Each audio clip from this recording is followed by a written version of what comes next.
Late prime minister Rajiv Gandhi के समय में 900 करोड़ रुपये खर्च किए गए थे। प्रधानमंत्री मनमोहन सिंह के समय में 15,000 करोड़ रुपये विश्व बैंक से कर्ज लिए गए थे। वर्तमान सरकार 53,000 करोड़ रुपये 53,000 करोड़ रुपये काम कर रही है। 20,000 करोड़ रुपये रिलीज हुए हैं। और छठ पर्व ऐसा आता है कि पटना के लोग बताते हैं कि पब्लिक गंगा को गंदा नहीं करती, तो पब्लिक जागरूक हो चुकी है। और जो फूल फेंका जाता है, धार्मिक आस्था का मामला है, अब उस फूल से हर्बल कलर बनाए जा रहे हैं। बंगाल में प्लांट बैठ चुका, कानपुर में प्लांट बैठ चुका, पटना में भी बैठेगा। स्वागत है आपका लाइव बिहार में। मैं रूपम आज बक्सर पहुंच गई हूं और बक्सर के राम रेखा जो घाट है, मैं वहां आ गई हूं।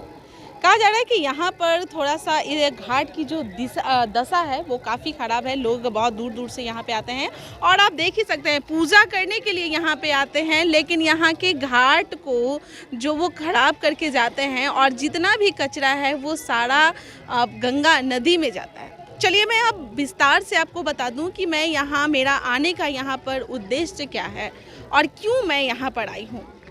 मैं हमेशा से कहती थी कि लाइव बिहार आप लोगों के लिए हमेशा तत्पर रहेगा। जो भी आपको जानकारी है, अगर कुछ मदद चाहिए हमसे, तो लाइव बिहार वहाँ तक पहुँचेगा। और मैं आज उसी के लिए बक्सर आई हूँ। दरअसल 1998 में एक कवायद चली थी कि गंगा को साफ़ सुथरा रखने के लिए, लेकिन उस समय के बाद से अभी तक ये उतना अच्छे ढंग से इस पे काम हो नहीं पाया है। और गुड्डू बाबा जो कि सोशल एक्टिविस्ट हैं, उन्होंने यह काम शुरू किया था। उसके लिए वो आमरण अनशन पर भी गए थे कि किसी भी तरह से माँ गंगा हमारी बच सके। उनका कहना है कि हर लोग मानते हैं कि माँ गंगा वो हमारी माँ है। हम लोग अपने पाप वहाँ धोने जाते हैं, गंगा स्नान करेंगे तो हमारे सारे पाप धुल जाएंगे। तो उसी माँ गंगा को हम लोग इतना अपवित्र क्यों कर रहे हैं, इतने गंदे क्यों कर रहे हैं। आप उसमें नहाने आ रहे हैं और नहाने के बाद जितने भी कचरे लेकर आ रहे हैं वो सारा कुछ यहीं पे देखिए, थोड़ा किनारे दिखाइए, डुबो देते हैं।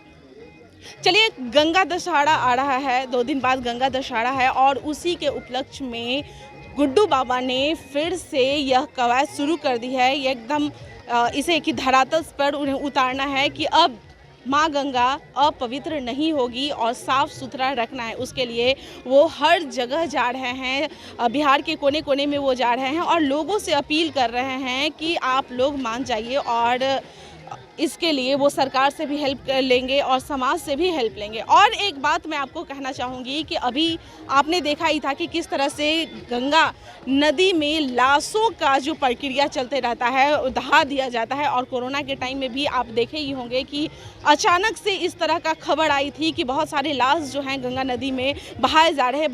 तो आप सोच सकते हैं कि इसका परिणाम क्या होगा आगे जाकर। ये इसी पानी को लोग सप्लाई के द्वारा जाता है, पीते भी हैं और फिर सारे कचरे इसी में आते हैं। उसी के लिए आज मैं यहाँ आई हूँ और गुड्डू बाबा से मैं फिर से एक बार बात करूँगी। मैं बक्सर पहुँच गई हूँ और जैसा कि मैं आपको पहले भी बताई कि अभी गंगा दशहरा आने वाला है और उसके लिए एक अभियान शुरू कर दी गई है गंगा बचाओ के लिए।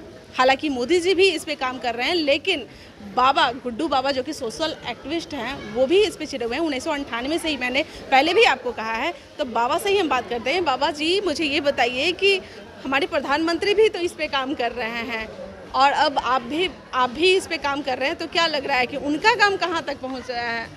नहीं, चूँकि हमारा शुरू से रहा है कि वो सत्ता में है, हम आम पब्लिक है, तो हम गंगा बचाओ अभियान की स्थापना 1998 में किए थे। बहुत सारे गंगा पे काम हुए। हालांकि बिहार के क्षेत्र के लिए मैं बता दूं कि पूर्वोत्तर भारत का पहला विद्युत सौदागरी गंगा बचाओ अभियान की देन है, जो पटना हाई कोर्ट के माध्यम से बनाया गया और विद्युत सौदागरी की स्थापना कराई जा रही है। गंगा बचाओ अभियान ने सर्वोच्च न्यायालय में फाइट करके इस देश के 38 जिले में विद्युत सौदागरी एक बैठाने की आदेश करवा रखे हैं। एक मुर्दा घर का आदेश करवा रखा है, एक जानवरों के लिए। तो ये सब लीगल फाइट हमारा चलता रहता है, सभी लोग मुझे जानते हैं। हम शिकवा शिकायत नहीं कर रहे हैं, लेकिन ये मेरा अधिकार बनता है कि गंगा पे अब तक क्या काम हुए। क्योंकि जब गंगा की बचाओ की शुरुआत हुई थी 1986 में, Ganga action plan late prime minister Rajiv Gandhi के समय में 900 करोड़ रुपये खर्च किए गए थे। प्रधानमंत्री मनमोहन सिंह के समय में 15,000 करोड़ रुपये विश्व बैंक से कर्ज लिए गए थे। वर्तमान सरकार 53,000 करोड़ रुपये 53,000 करोड़ पे काम कर रही है, 20,000 करोड़ पे रिलीज हुए हैं। घाटों का सौंदर्यीकरण दिखता है। और चूँकि मैं अध्यात्म से तो हूँ, लेकिन थोड़ा पढ़ा लिखा इंसान भी हूँ, तो मैं ये जानता हूँ कि पॉल्यूशन का जो फैक्टर है वह 74% सीवरेज का है, 24% इंडस्ट्रियल वेस्ट है, औद्योगिक कचरे, और 2% सिर्फ पब्लिक। उसमें भी 1% पॉलीथीन गवर्नमेंट को बंद कराना है। पैसा जो विश्व बैंक से कर्ज लिया जा रहा है वो इस देश के एक नागरिक पर कर्ज है।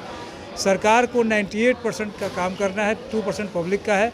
और छठ पर्व ऐसा आता है कि पटना के लोग बताते हैं कि पब्लिक गंगा को गंदा नहीं करती, तो पब्लिक जागरूक हो चुकी है। और जो फूल फेंका जाता है, धार्मिक आस्था का मामला है, अब उस फूल से हर्बल कलर बनाए जा रहे हैं। बंगाल में प्लांट बैठ चुका, कानपुर में प्लांट बैठ चुका, पटना में भी बैठेगा। तो और क्या काम हुए हैं बिहार के लिए? जो नमामि गंगे का कार्यक्रम चल रहा है, प्रोजेक्ट मेरे पास में है, उसमें 2 साल का विलम्ब हो चुका है। लाइव बिहार यूट्यूब पर सब्सक्राइब और फेसबुक पर लाइक जरूर करें।